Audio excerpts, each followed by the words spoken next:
"Sir, we're going to have to ask you to leave." The words sliced through the warm hum of the graduation ceremony like a cold blade. Every head turned. Two military police officers stood beside a tall, broad-shouldered black man, wearing a sharply pressed Marine Corps dress uniform. His expression was unreadable, jaw locked tight. He stayed seated.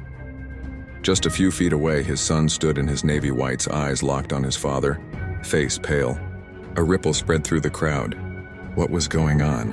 Why was a U.S. Marine, clearly decorated, clearly respected, being asked to leave a military graduation? Then from the last row, 4 men slowly rose to their feet.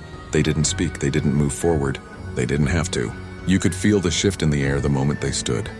These weren't spectators. These were Navy SEALs, and they were not happy. Whispers turned into silence. People stopped recording.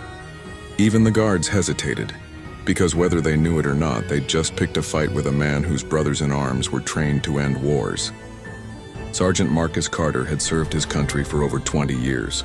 2 decades of sacrifice, scars, seen and unseen, missed holidays, and too many funerals. He wasn't there to make trouble.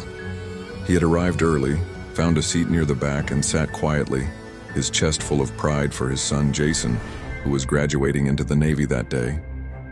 But he had felt it, the glances, the subtle distance people put between themselves and him. The quiet discomfort, he was used to it. He had never let it show until now. When the guards approached him, speaking low but firm, something shifted inside him. Not today. One of them reached for his arm. Without raising his voice, Marcus met his eyes. "Touch me and you'll regret it." It wasn't a threat, it was a promise. Calmed, icy, dead serious. A collective breath was held. Then a voice came from the back. "You might want to step away." The 4 SEALs had moved. Slowly, intentionally. Closer now. Their faces expressionless, but their presence enough to make every soldier in the room feel the shift in command. One of the guards fumbled for his radio. The SEALs didn't budge. The tallest one stepped forward. "Sergeant Carter has seen more combat than this entire building combined. You really want to embarrass yourselves?" Tension hung heavy in the room. Jason took a step toward the commotion, his voice clear and shaking just slightly. "That's my father." The crowd stirred. Eyes widened, the guards froze. Then a new voice entered the room, sharp, furious. The base commander. He stormed down the aisle, eyes locked on the guards. "Stand down." The guards stiffened. The SEALs didn't move. The commander stopped in front of Marcus. He extended his hand. "Sergeant Carter, I'm deeply sorry. Your son's ceremony won't begin until you are seated." Applause broke out across the room, but Marcus didn't shake the commander's hand. Because the damage had already been done. The sting of being singled out. Of being assumed as someone who didn't belong. Even in uniform, even after everything. He looked at his son, really looked, and saw that same pain reflected in Jason's eyes. Then Jason stepped forward, and before anyone else could move, he saluted his father. Not the officers. Not the commander. His father. The room went still.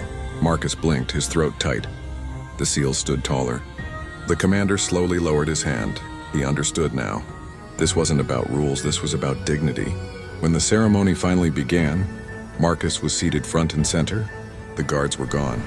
And as Jason walked across the stage to receive his diploma, the 4 SEALs flanked him, not as bodyguards, but as a silent message. Because some fights aren't fought with fists or firepower. They're fought with honor, with brotherhood, with unwavering loyalty. And when you come for a Marine's family, you'd better be ready for the whole family to stand. Because no one messes with the Corps. Not today, not ever.